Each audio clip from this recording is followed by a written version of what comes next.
Join the Discord. It's shit.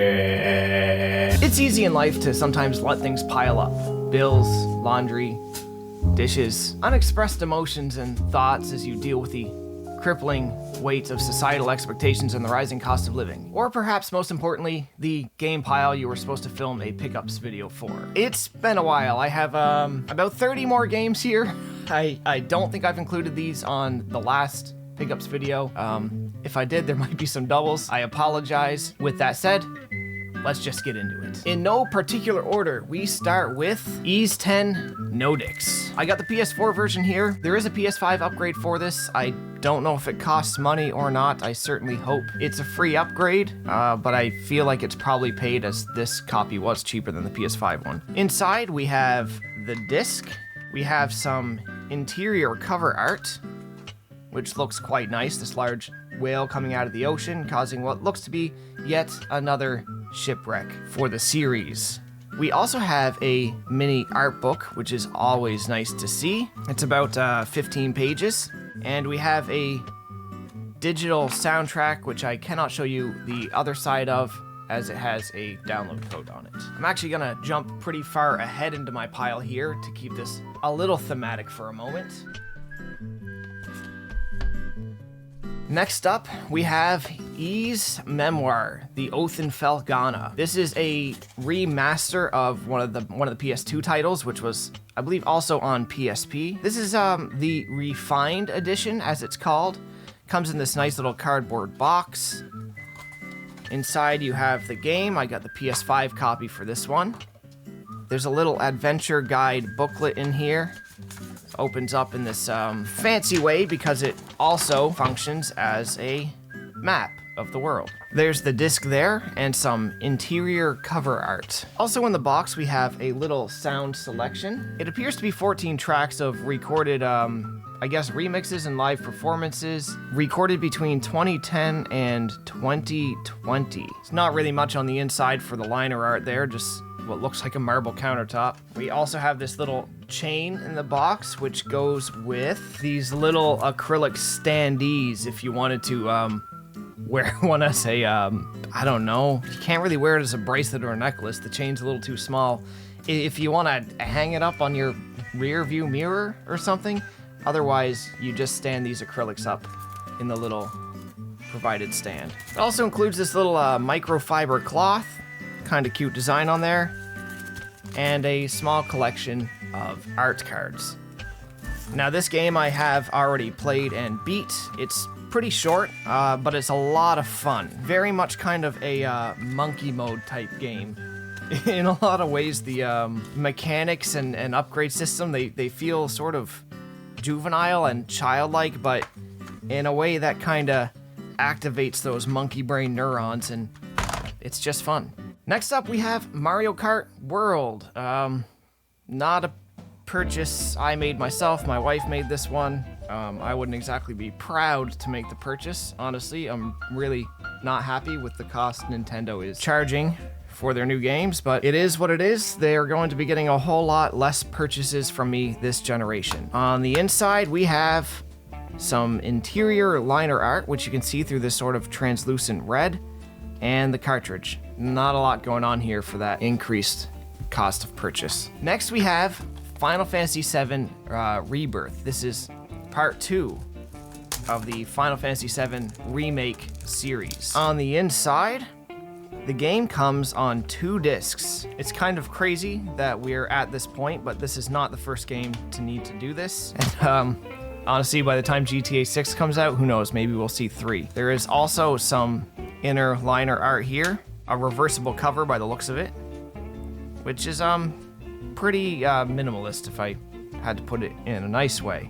It's really just the logo on black. I have not yet played this one, and not sure how quick I'm gonna be getting to it. It's kind of a little far back on the to be played pile right now. And next up we have Astrobot. I did quite enjoy Astro's Playroom, the PS5 tech demo that came with the system, and by all accounts it seems this full-fledged Astrobot game is knocking it out of the park. On the inside we do have some interior liner art, not a reversible cover, and a pretty minimalist CD design, We got another PS5 game next. This is Final Fantasy VII Remake Intergrade. Now, for those of you that follow my main channel, you already know that I've played the Final Fantasy VII Remake. I have never played the Intergrade expansion. Now, my wife, over the past 7 years, has also been working on completing the entire Final Fantasy franchise, main numbered games, excluding 14, because she just doesn't want to do an MMO. And she's just about done. I think all she has left at this point is the 7 remake. So we got the cover there, a little bit going on the back, but nothing too crazy. I mean, we've seen most of this minus Yuffie in the main game. And on the inside, we have a very minimalist case. It's just the logo in white. We have reversible cover art that seems to follow the theming of the Final Fantasy VII Rebirth reversible cover art.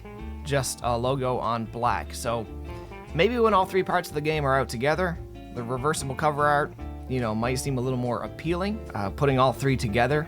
But as it is, it's still, you know, just a little boring to me. Somewhat disappointingly, some of the content is a download code. Never really a fan of that, especially when they make re-releases like this where everything should be on the disc. Next up, we have a Switch game, which I did actually talk about once already on David Vink's channel. This is Fantasy Life I.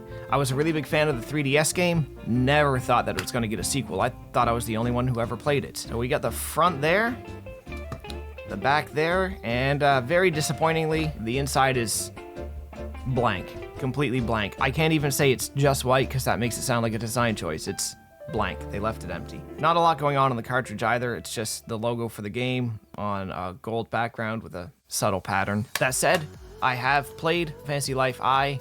It is, for me, one of the best games of 2025. I absolutely loved it. From the time it came out, they kept adding more and more quality of life improvements, and the game just got better and better. It looks, honestly, like dog shit. Like they really, I wish they'd done something to clean up the visuals on Switch. So maybe this wasn't the best place to get it, but this does feel like a handheld game experience to me, so Switch is where I wanted to play it. Going back to PS5 now, we have a remake of a game I've played and covered on the main channel. That is Trails in the Sky First Chapter.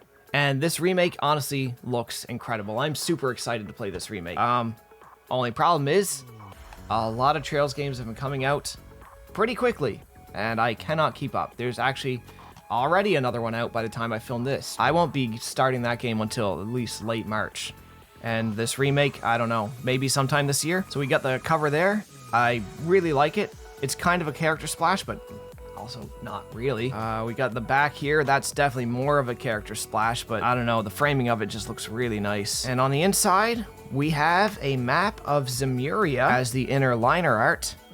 And that same sort of character poses from the character splash on the back for the disc. Really looking forward to this one, but where it is a remake of a game that I played probably within the last 5 years, it's not too high on my to play list, but I'm probably gonna play it this year anyway. Next, we have the most award-winning game of 2025. Now, I've actually had this one in my collection for quite a while, and I am really excited to play it, especially considering their influences. Their biggest influence is my favorite RPG of all time, The Legend of Dragoon.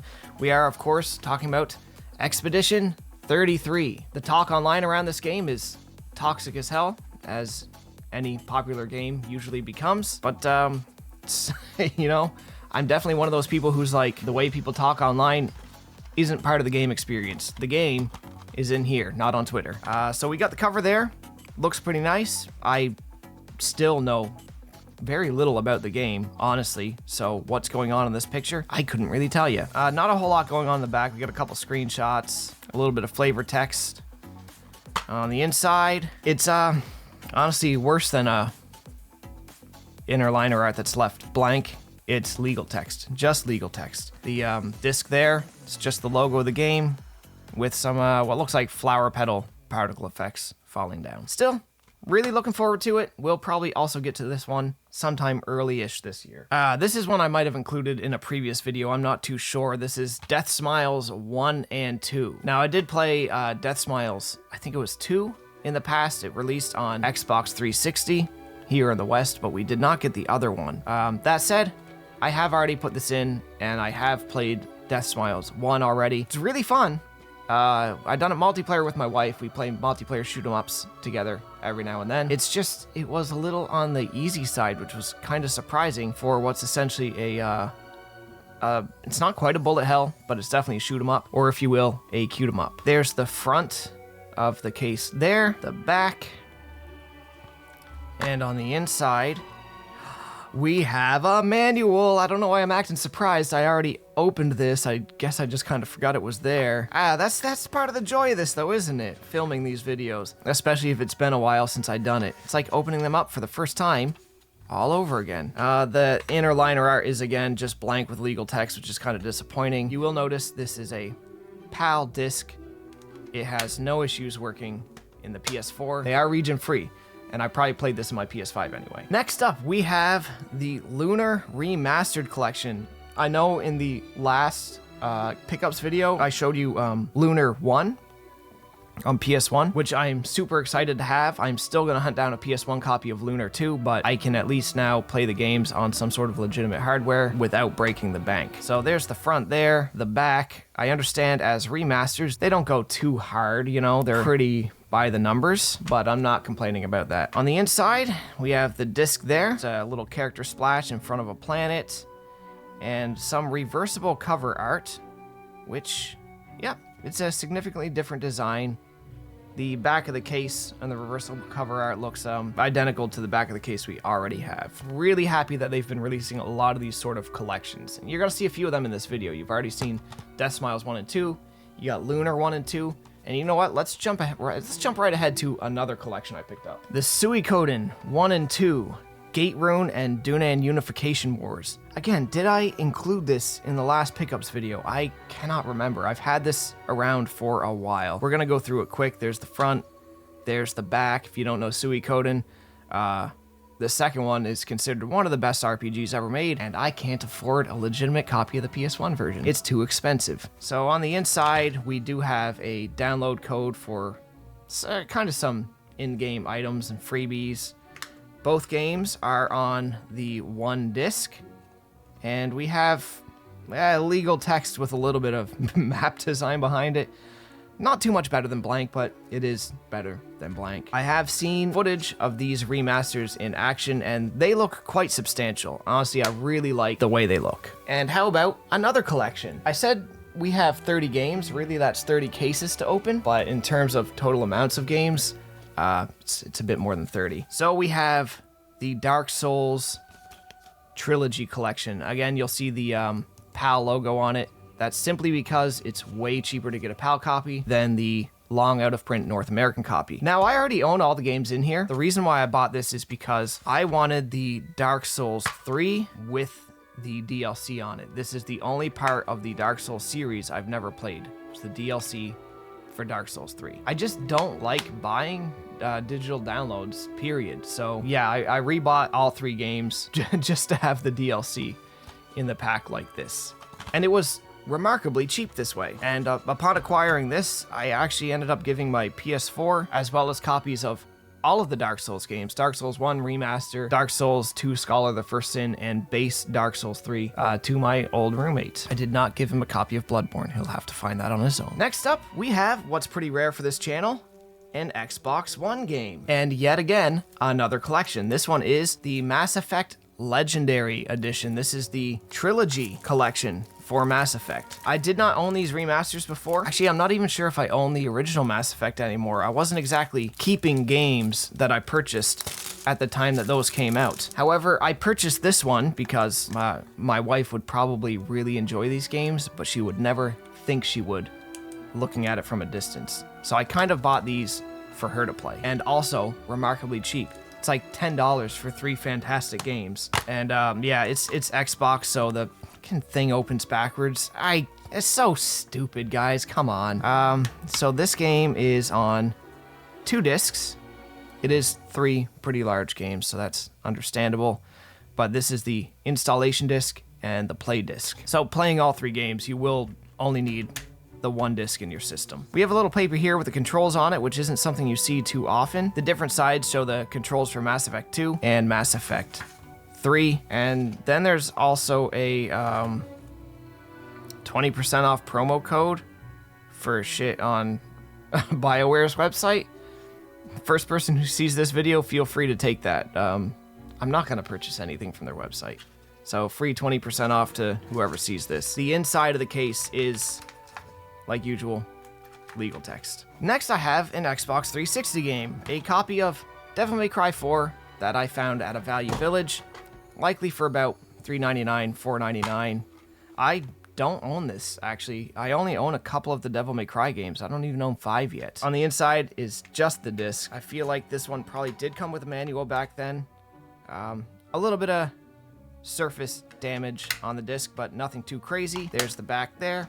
Not too exciting. It's Devil May Cry. So we'll move right along to Moon RPG. This is by Onion Games, and something I'm really excited to play, something I never actually got to play before. And I'm also really excited to play their game Stray Children, their newest game, which unfortunately, as far as I can tell, does not have a physical copy yet. So I have not yet purchased it, and I won't be purchasing it until a physical copy happens. Anyway, there's the cover there. Not a lot going on there.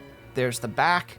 Honestly, very little going on for the back of a case, but I mean, it shows you everything you're gonna need. And on the inside, we actually have a manual and interior liner art. Not a whole lot going on the cartridge there, but the interior liner art shows what I assume is most of the game's NPCs in that beautiful hand-drawn style. We also have this little miniature manual. This feels like about 25 pages.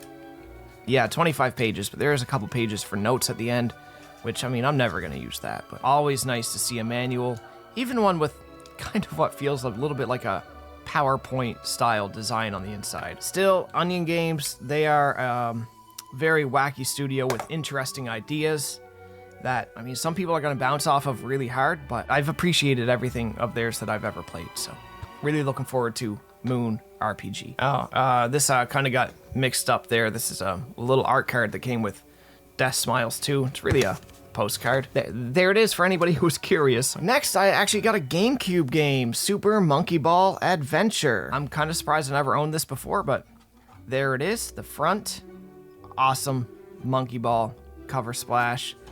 The back also looks kind of just as awesome, using the little balls here for screenshots of the game and to show off the characters. The inside, we do have a little bit of like a basic GameCube instruction booklet, nothing useful, and the Monkey Ball Adventure disc, which apparently came from Rogers Video. I didn't know Rogers ever had a video store. Where I live, they're pretty much just a telecommunication company. Next up, we have Spider-Man Miles Morales.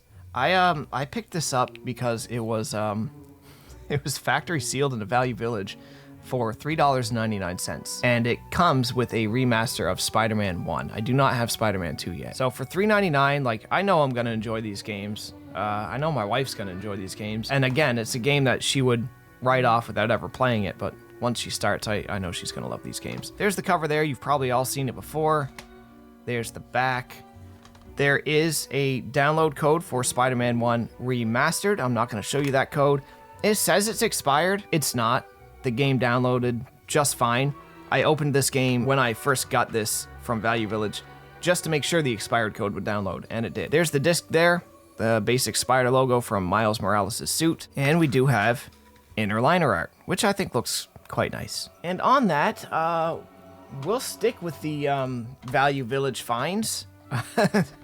Tearaway Unfolded, which this one was not factory sealed, and I left the Value Village sticker on it for $3.99. Normally, PS4 and PS5 games, they wouldn't put them on the shelf for $3.99. I think there was a new employee there, and I got lucky for like, you know, 2 or 3 trips in a row finding these things marked way cheaper than they would normally put them. Anyway, there's the front of the case and the back. We got a little slip of paper here, which is a download code for a soundtrack and some in-game goodies. The disc here, it's kind of boring, but in a way that is like charming and works for the game. And there is inner liner art to show you the controls. Next up, we have, you know, another old game in a new way. The Silent Hill 2 remake. You will notice this one's already opened. There's the front. There's the back. I did already play and beat this game, and honestly, it was one of my favorite games that I played last year. I know there are diehards who will not ever love this game. It will do some minor thing that they will feel is major, not to undermine their opinions or anything, but this was never going to work for some people.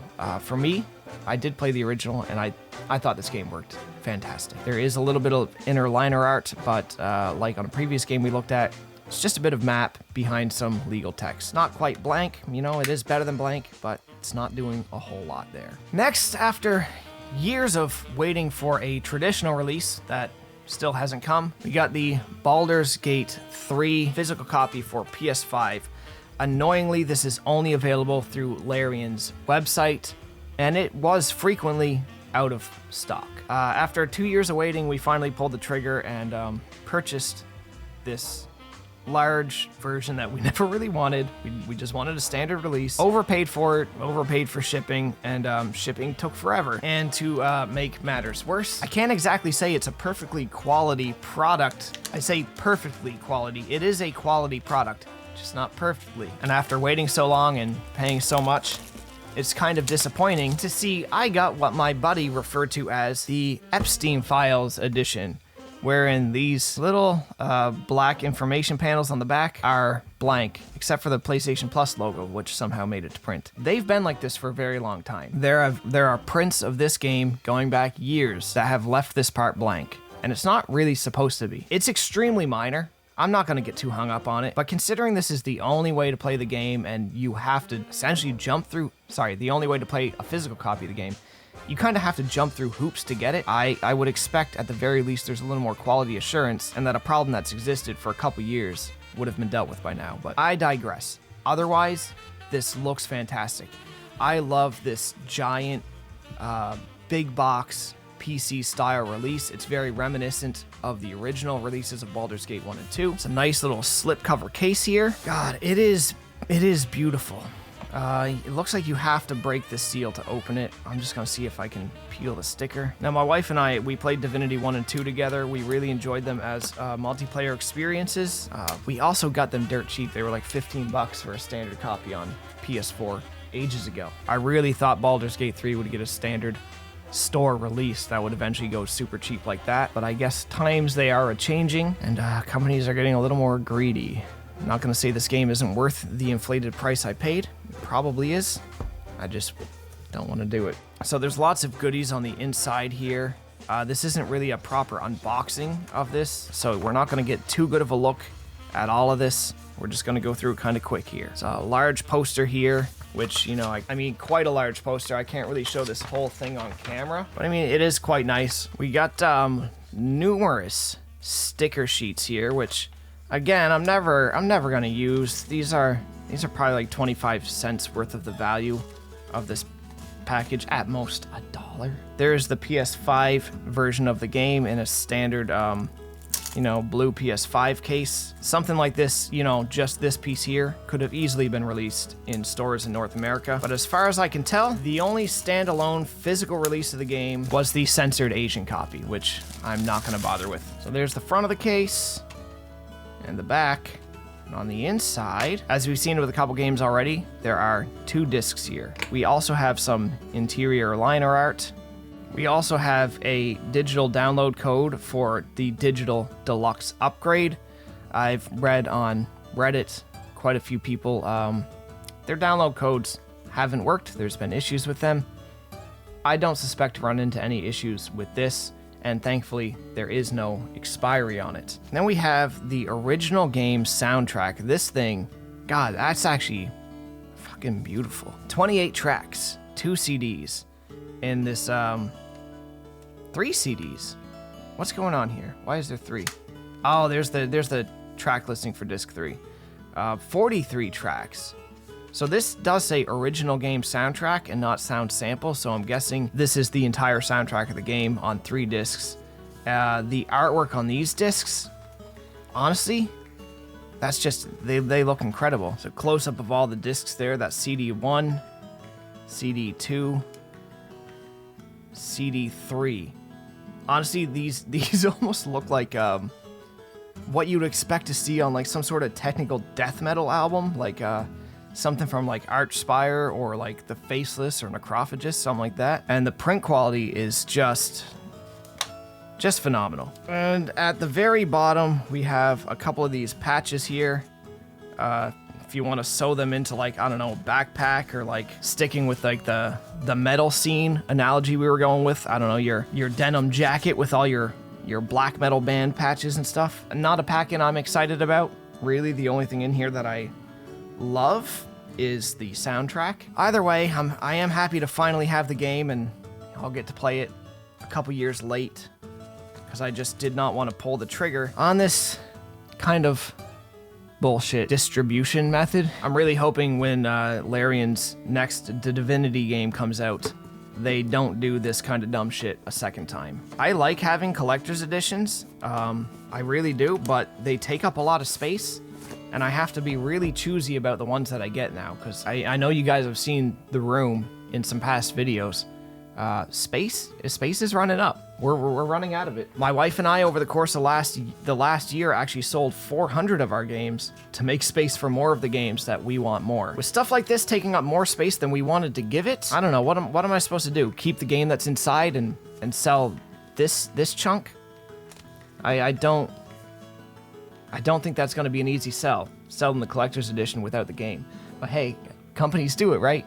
I feel like Ubisoft's done that a few times. Next up, I'm not even going to bother to open it. It's just a copy of base Persona 5. Again, might have been in a previous video. I only got this because it was $5, and it got me to threshold to get free shipping on, I think it was VGP. And finally, after a couple years of looking for it, we got Lies of P on PS5. For as popular as this game seemed, it also seemed to have gotten kind of a small print run, and they left it out of print for quite a while, so it got a little difficult to get if you didn't get it right at release, which obviously I did not. It seems like with the release of a patch recently, or maybe it was a DLC or something, they made a new print of it and we were able to get it then. Here's the front, Timothée Chalamet, Bloodborne Timothée Chalamet there, and there's the back.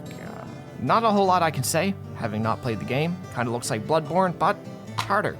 On the inside, just a little legal text pamphlet. There's the disc there, some kind of clockwork mechanics going on, and some reversible cover art, which I can't really make heads or tails of, again, having not yet played the game. I also recently picked up, disappointingly expensive game for Canada, Silent Hill F. I have not yet played this. I am really looking forward to it, despite its very divisive reviews. Authored by the same guy that made Higurashi and Human Echo, which definitely increases my interest in it, but it's also Silent Hill with an incredibly beautiful aesthetic in a very interesting time period with what I consider a likely interesting main character facing an interesting time period accurate dilemma. And that's all I can say based on what I know about the game. There's the front, incredible little dark Midsommar look, like Ari Aster's film. And there's the back. Not a whole lot to go on there. As always, the legal text takes up a lot of the design. On the inside, we have a digital download for some uniforms and in-game items, a little bit of legal text pamphlet. Really nice cover design. Again, it's just the character and those sort of leaves and flowers. And then we have reversible cover art. This one, the back cover is also different. It doesn't include all that sort of flavor text, and there's new screenshots there. And the front cover is completely different as well. Instead of just a close-up of the character's face with that Midsommar look, we kind of get more of a look at the dilapidated, overgrown environment, which looks really nice. Forgive me again, don't know if this was in a previous video. We got Raiden X Mikado Maniacs. This is a shoot 'em up. Again, I played this with my wife, co-op. Not too difficult, but it was, it was a little bit of a challenge. I struggled with some of the readability of the game. A lot of the bullets disappeared into the background. When I died, it was often from things I didn't see, but we did complete the game, at least on standard difficulty. Didn't take too long. It was a lot of fun. Didn't have to restart too many times. There's the front.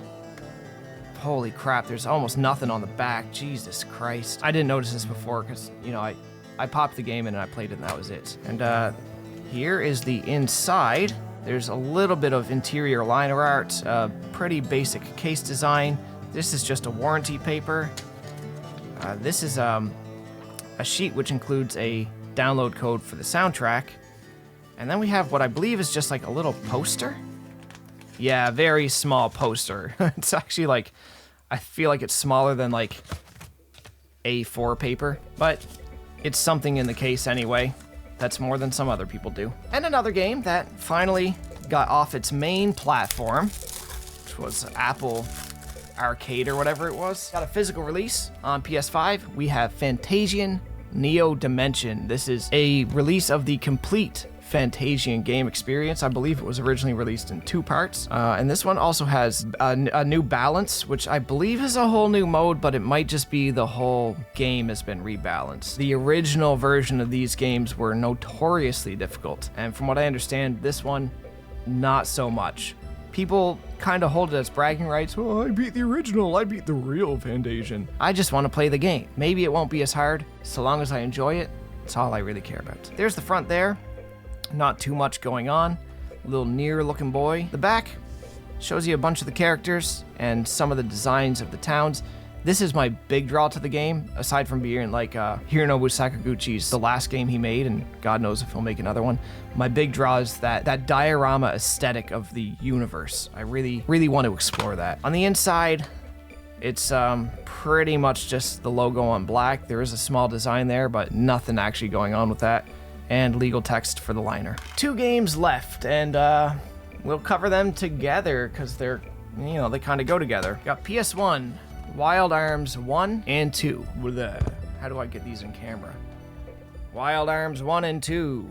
Start with the first one here. These were both purchased on eBay. This one kind of came in like a little protective plastic case, which, I mean, the seller didn't need to send me that, but I do appreciate it, and I am obviously going to use it, but I might move that case to a more valuable game. There's the front there. Very classic design, very old anime art style, which I adore. The back, not overrun with legal text. It's not a modern game. This looks beautiful. This is a 1-disc game in a essentially 4-disc case. We got a manual here. It is not full color, but it is beefy. We're looking at just about 70 pages. Some inner liner art here that shows you some sort of flavor of the world. The disc here, a lot of the characters on it. Nice sort of swooping design to them. And a map of the entire world. Overall, very happy to have this. This one's been a blank spot in my RPG history that I've been wanting to fill for a while. And we won't be stopping at Wild Arms 2. I need to get the rest as well. Speaking of, there is Wild Arms 2. Also PS1. Not as hot on the cover design here or the logo, but it still looks pretty nice, pretty emblematic. This sort of blazing sun breaking through the clouds. The characters on the side looks really nice. The back, again, I think looks great. It's very similar in design to the last one. No complaints there. This is a 2-disc game, again in a 4-disc case, and one of my discs is already falling out.